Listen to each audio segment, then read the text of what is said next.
Good evening, guys. Welcome back to the channel and welcome to the last review of our folk horror week. It's been a great week. We've had the juniper tree, which was really cool in Iceland, and then we went to Ireland for the Outcast. But today we're back to good old England and back to Yorkshire for Starve Acre, which stars Matt Smith. I'm just looking at her name because it's difficult to pronounce. It's Moyfoyd Clark, I believe, are the two main stars of Starve Acre. Now, this is a 2024 folk horror film, and it's about a pagan's um, entrance to salvation, pretty much, which is based on this old oak tree that's been cut down years ago, and its roots are living within the ground and they're still alive and still sort of preserved.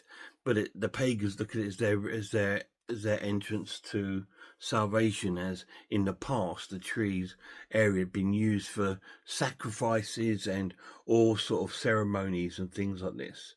And we have a young family of Richard, Juliet, and their young son Owen that have just moved to this farm, where well within the grounds of this farm is this route. Now, this farm used to belong to Richard, who's played by Matt Smith's father. And he also wrote a book called Starve Acre, which is about the land and the tree. And it contains loads of different sort of history about the tree and about sort of ceremonies and sacrifices. And even when Richard was young, his dad wasn't overly keen or wanted him, so he was trying to prepare Richard for a sacrifice to the tree, but it didn't work. But anyway, they've moved from Leeds back to this little Yorkshire place, and it looks really similar to the area where I live in. It's very, very beautiful, and very, very nice. And they're there and they're sort of struggling along, and their young son Owen is having problems at school and stuff like this. He's quite aggressive, apparently, and apparently this is down to stories that his uncle called Gordon has been telling him about Jack Gray. Now, Jack Gray is our sort of pagan sort of almost god, if you like, in this film, and he turns up later in the film as a hare. Anyway, he's been telling him tales about Jack Gray and things like this. And at first, Richard is trying to tell him that these are just tales, they're not true. Stop listening to Gordon. Gordon can't come round anymore. And all this sort of thing. And Richard works as a school teacher at the local sort of school. And one day he's at school, this mysterious fog comes over and past their house at the Starve Acre farm area, and it just zooms past, and she's outside watching it go past with this sort of really sort of gloom sort of droned music over the top. It's absolutely wonderful. And unfortunately, something tragic happens. Young Owen dies, the young boy, at this point. He suffers from asthma, and he has an asthma attack, and he falls and he dies. So they can't save him. And then we're back at the farm, probably a few months down the line, and there's quite a few problems occurring between Juliet or Jules and Richard now because of this death. They stopped talking to each other. Richard has become obsessed with finding the tree roots of this oak tree in his garden. He's even put a tent up and he's digging and digging and digging. And at this time, Juliet's become very cut off, very sort of redundant, laying in her bed and very depressed. Her sister, called Harry, arrives. Strange name for a girl, but her sister arrives and tries to sort of comfort her and starts to try and bring her out of the shell. Even Gordon comes and brings one of the local women to the farm to try and help him, because she's some sort of like does all these sort of incantations and what she says is yoga, but she's definitely a pagan, because she sits them Juliet and her sister down in the front room and tries to perform this sort of ceremony so she can release Owen, the young boy's spirit, out away from her so she can move forward and on. And while this is going on, we've still got Richard who's obsessing over the ground and the land. As you see, typical British folk horror, it's all based about nature and the ground and the earth and the land that we live upon. And he comes across a skeleton of Jack Gray, which is a hare, and he sort of like digs it up and digs all the dirt off the bones, puts it in this box and puts it in his room. And over time, these bones start to grow flesh and veins and all sort of things start growing on it. And he becomes, wow, what's this? So he takes it into his school to show one of the other teachers. And when he gets to the school, it's just bones again. It's because he's taken it off this sacred land. And so it's just bones. So he takes it back home, and once again, it starts reforming, and we get our Hellraiser bit, if you like, where it's slowly sort of forming into its form of a hare. And then eventually, Jack Gray appears, and that's all the synopsis I'm going to give you. The film, it's absolutely chilling. It's atmospheric. It's downbeat. It's depressing, and it's absolutely incredible. An absolutely amazing folk horror film. It's the best folk horror film I've seen since The Witch. It's certainly up there with that sort of category. And it's so, and because I suppose it's close to my heart because it's filmed around here in Yorkshire too, so it's got a big sort of thing going for it. Oh, sorry guys, if I'm a bit tired, I'll sat through all the extra features on this disc, and there's a lot of them because I enjoyed it so much. If you do pick this up, try and pick it up now, because with the first pressings, it comes with this wonderful book, which it's got some amazing artwork there of this sort of like the tree. Absolutely incredible, and it goes through all sorts of sort of a British folk horror revival. It talks about all sort of things, and it's got loads of about the cast. It's got some nice pictures in there.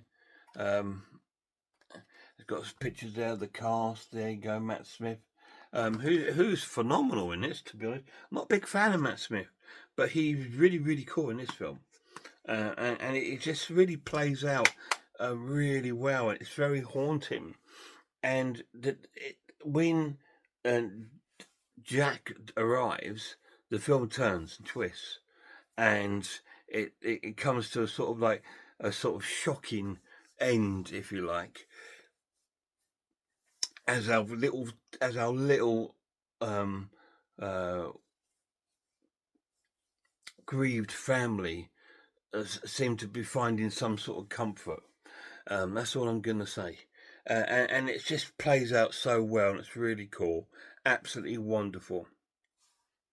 The pluses of this edition, it looks amazing. It looks incredible. Now, this was in the cinema. I mean, this is October the 26th today. This was in the cinema last week, and it's already out. BFI seem to be grabbing all these folk horror films. They're slowly becoming one of my favourite companies because of that. I just so wished that they had The Wicker Man and Blood on Satan's Claw under their sort of wing, if you like. This is closest to Blood on Satan's Claw, I'd say, than The Wicker Man. Although saying that, The Wicker Man was about a harvest, wasn't it? And them sort of things. So this is also about the sort of land and the ground and the sort of like sacrifices to this entrance to salvation. It's a pagan entrance, and that's what the film is about. and it's wonderful. It's absolutely amazing. It's so well filmed. The photography is spot on. The script is incredible. It's well acted. Matt Smith is incredible in this film, and I'm not, like I said, I'm not a huge fan of his, but he was mesmerising, and so was our female lead, Morphy Clark, who I believe she was in St Maud, and she was amazing in that too. It's really, really cool. There's a couple of familiar other faces that I saw in the film. It's not a huge cast, but every again a little bit like some other films I've seen this year, where every character meant something and they were meant to be in the film. It's really cool. Essential watch. 10 out of 10. Brilliant. What a way to end my folk horror week, with a 10 out of 10 film. This arrived today. I was so looking forward to this. I got a little small voucher for my birthday, and I pre-ordered this. This was my gift to myself on my birthday with my voucher, and I'm so glad I got it. Absolutely more amazing. This edition comes with DVD and Blu-ray, and it's fantastic. It comes with an array of special features, including audio commentaries, interviews. There's one about it's also based on a novel. You've got one of the characters from the film reading a chapter from the novel on there. You've got a Q&A part on there. You've got a short film on there. You've got the musicians on there about the music of the film. It's got everything that you need to know in the film.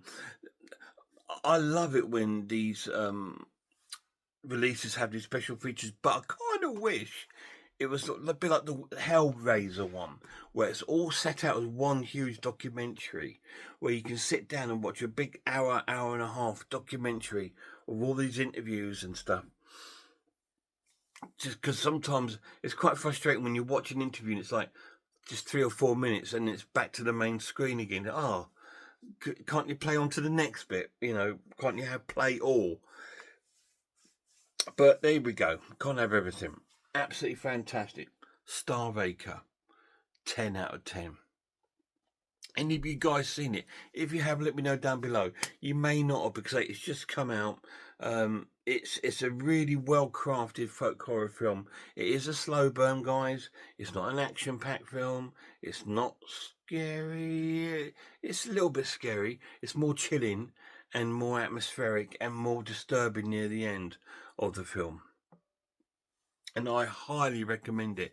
If you're a big fan of The Wicker Man, if you're a big fan of Blood on Satan's Claw, Emmy's Men, any sort of film like that, I would highly recommend digging out Star Acre. Really, really cool. A 2024 new horror film, and it's a British folk horror film.